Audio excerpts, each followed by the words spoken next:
We may have predicted this, and I'm saying we because we both believe this would happen. And apparently, The Eternals is the worst reviewed Marvel film ever in the MCU. No. The worst. It's got a worse review from the critics than Thor the Dark World, than Captain Marvel, than the Hulk, Iron Man 2. The worst. You know, we had a discussion about this maybe 2 weeks ago. There was like an Eternals bit that came out and we were watching it.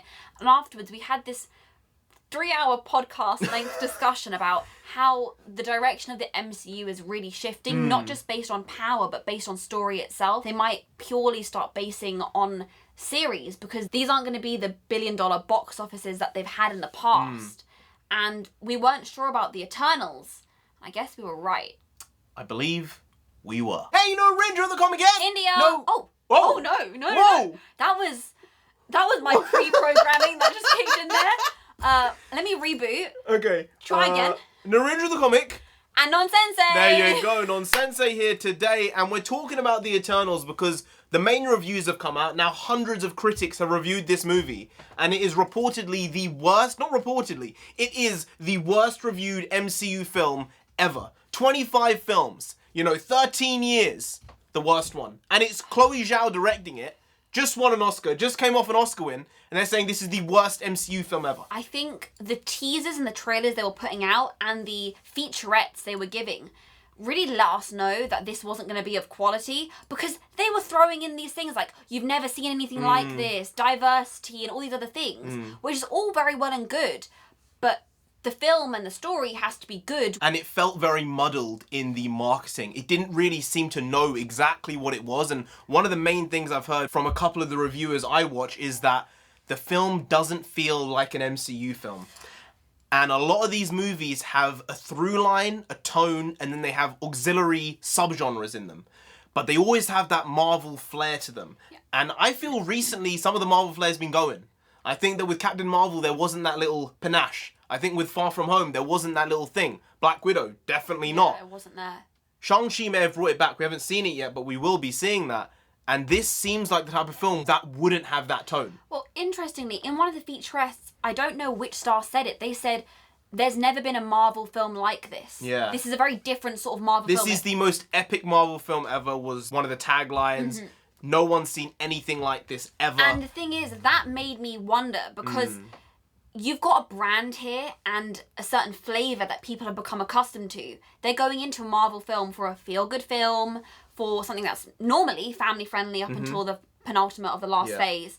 And if that's not this, then all of the fans are now disengaged. I think that a big swathe of the fan base is not involved anymore. I think they got to such a peak in public consciousness and everyone knew what was going on. And even if they didn't, they wanted to know what was going on. And then there were a handful of people being like, why are grown people caring about comic book characters? Which was still fair. It's a fair point to make. But generally, people were heavily involved in this franchise from 2017 to 2019. And I think that's gone away now. And I think they're going to have to do a very big rebuild to get people back invested in the entire world. The MCU overall, I think, is going through a rough time when you look at it. Box office-wise, it's been hampered by the pandemic, through lockdowns and stuff like that. It's not really viewed the same when you look at Shang-Chi's box office. Not really a success, I would say. But in the world we live in, it's been deemed as an incredible flag bearer for movies post-pandemic. But for me, breaking down those numbers, it didn't even break even. It didn't. Black Widow may have broken even because it made so much money on Disney Plus, and it may have made close to 600 million in its real-term box office, including the Disney Plus money. Yep. But we're looking at films which traditionally, over the last 5 years, would have made 800 or 900 million, potentially $1 billion, cracking 400 with Shang-Chi, maybe cracking 600 with Black Widow. And The Eternals, I don't know what the number's gonna come in at, especially with these reviews. You could be looking at sub 3. The trailers were so abstract and yet bland, while trying to be like, we're super epic, that it kind of turns a lot of people away. You need to know what you're paying for. Why are you telling me you're epic? Just show me a couple of shots which you'll think, oh, this is epic. Yeah. Don't just tell me, oh, this is the most epic thing ever. They didn't do that with Endgame, did they? They showed a couple of shots. They didn't do it with Infinity War. They showed the shot of all the Avengers running towards Thanos, right? That wasn't even a shot in the movie. The shots did the talking for the money. That was it. 61% as a tomato meter, sorry, is awful. And it's got a 5.9 out of 10 average rating in terms of the score out of 10. And the top critics are rating it at 52%. Critics in general, have been all over the place. Things that people haven't really enjoyed or been talking about has been lauded as like a 10 out of 10, basically. Yeah. And it's like, well, no one's talking about it, so I don't think so. So for them to have actually downgraded it to this extent means that this is really bad. This must be trash. Yeah. Like, that's what I'm thinking. This has to be trash because the critics, with all the push they've done for this film through the marketing in certain ways with diversity and gender swapping characters, all this type of stuff, this is all the stuff they love. Like, you need to do this stuff to be A-okay. But even with that, they're saying, no, it's the worst Marvel film ever. It's just a disappointment. It's not enough to save it. Like, I'm even more worried that they've said it's shit because it doesn't really add up. No, it doesn't. It's also the thing of, like, Kevin Feige has been meticulous over, like, 20 years to really think about what needs to be done. Yeah. And the fact that if this is bad, he's let it slide means that he's loosening the reins. He's letting people have creative control. I think when you get to a project and a size this big, you need to delegate. But at the same time, he was someone who was touting this is potentially a Best Picture nomination for the Oscars. Oh, really? He was saying it. I've seen it be said. For the last, 6 months, he's been saying, The Eternals, maybe. Really? And I cannot see that now. Oh. I'm not seeing anything past 61%.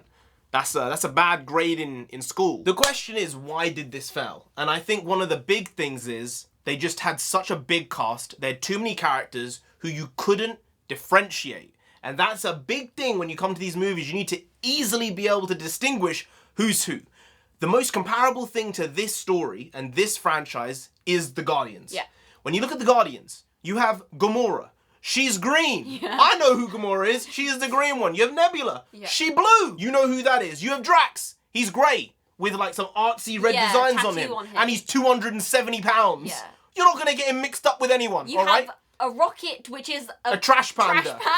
You know who that is. You have Space Ent in Groot. Yeah. And then you have a Baby Ent in Baby Groot. And then you have the main character who's the human. Oh, look at that. You can tell each of those characters apart super easily. Yeah. With this, they all look the same. Yeah. And people will say, oh, diversity. There's so many people with different races. It's like, no one gives a fuck.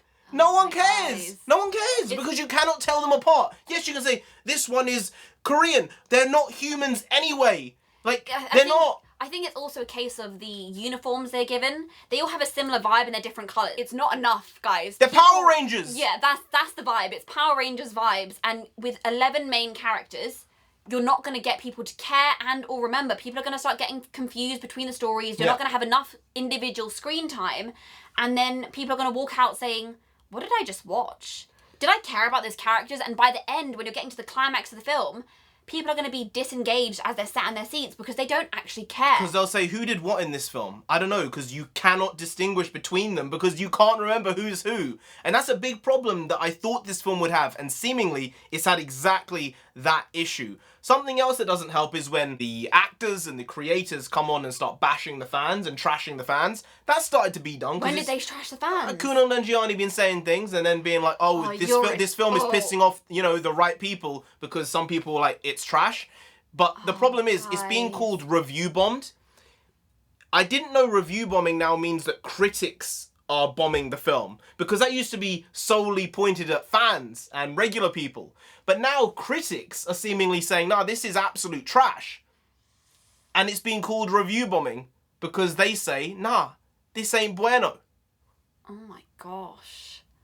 Damage control. The moment a creator starts bashing on the fans because they don't like the content, you're really going down the pan. Because it's up to opinion. If this film does bomb terribly at the box office and it's not just the reviews, then Kevin Feige might have to rethink this new phase and the way in which he's allowing individuals and directors to have creative license. It's tough, Indy. They're already filming. They've already filmed 4 films. They're in post-production of 3 or 4 of them. They're in or they're shooting a handful of them. So they're already filming the stuff for 2023 now. The 2022 stuff has all been filmed. So that's already gone. The ship sailed on all of that stuff. then we better hope that those films are much better than this one. But the thing is, they could do the thing where they just write these characters out and they don't touch on them ever again. But then, if this film bombs, sub 300 million, sub 3, considering it cost 200, the marketing budget also is about 200 million. This film needs to make over 600 million to break even. Minimum. That's what it needs. If it makes 300, these characters are never going to get introduced in the MCU again on the movie screen. Maybe they might do a TV show to build it out a little more and then eventually bring them into a team-up film. But we're not getting an Eternals 2 if this film bombs. But they had some heavy-hitting actors in this, and apparently Harry Styles made a cameo or something. But the question is, did they have heavy-hitting actors in well, this? they thought they had heavy-hitting actors. But did they? And you think that this is going to do bonkers at the box office? I think that's what they hoped, and they bet wrong on this one. Something else that I think did affect the way people were viewing this film, and especially the critics and maybe a couple of people who've had early access to it, is that I don't think there was a good enough reason, a story reason, that was sellable, that people believed, as to why they were not there when the Avengers faced Thanos. Not the first time, but the second time. Like, the first time it's like, oh, it just happened out of nowhere and he did it. Some of them maybe got blipped. Yeah. The second time it's like, wait, hang on a second. You've seen what he's done. They're gonna go get him. He's gonna get got. And you just said, no, we can't. We don't want to do anything. Yeah. How can you sell them as heroes? I don't think you can sell them as heroes, and even if you explain the reasons why they couldn't because of the Celestials, you're going to have to do a great deal to make them seem as terrifying as they are to these Eternals. Yeah. And if you don't do a good enough job, it's like, they're just lazy. They just couldn't be bothered to get up. They just didn't want to do it. And yes, the idea is they can only get involved when deviants get involved, but I'm sorry, that just doesn't seem like a good enough reason to not help the universe when it needs it. There was no way that they were like, sorry, we were in hiding, No, we because didn't they've know. mentioned the snap. In the trailers, they mentioned the snap saying it's all this cosmic power and this type of stuff. Why didn't you do anything? Like, why didn't you do anything? And I don't think they did enough. They didn't do enough to convince people that that was a believable story and that they couldn't get involved. Yeah, I don't think they've done it. And honestly, now hearing this, I was already kind of on the fence for whether I wanted to see this film. It wasn't giving me enough in the trailers. And now I'm like, this could be the end of the film MCU era for me. Oh, but then again, Spider-Man's coming out. Oh, they got me. And we still got to see Shang-Chi because I do think that looks decent. But this one just looks like a dog's dinner, honestly. Looks like a dog's dinner. I don't know if it will be the worst Marvel film for me because I feel Ant-Man and the Wasp is absolute shit. That was garbage, guys. It's so bad, that movie. You cannot convince me that it's a good film. Some people really, really at me. How can you have that opinion? Like, it's an opinion. I can have it. You can have yours. You can also be stupid. I can also be stupid. But in this case, I'm smart. You're dumb if you like Ant-Man and the Wasp. Anyway, guys. If you did enjoy this video, please like, share, comment, and subscribe to the channel down there. If you didn't, Thanos is gonna come after you, alright? You don't want that, do they want that? No. You really don't, so just subscribe anyway to avoid that. I've been NarendraTheComic. I've been Nonsense. Oh, I heard that Nonsense. What was that? Nonsense. You've been Graham. We'll see you next time. That's tomorrow. If you don't know, make a video every single day. Been doing it every day for over 1,000 days now, and we ain't stopping until we get to 10,000 subscribers. So do subscribe. Pop back again tomorrow for some more quality shitty content, because we're hashtag never not here, just how it goes. Also bring the bakwas means nonsense in Punjabi, and we also bring that. Bring a lot, bring a little, do a lot, do a little, but we do indeed bring the quality shitty content on a daily basis. So see you tomorrow. More of the same, slightly different, but essentially the very same. Once more, see you then. Skadoosh.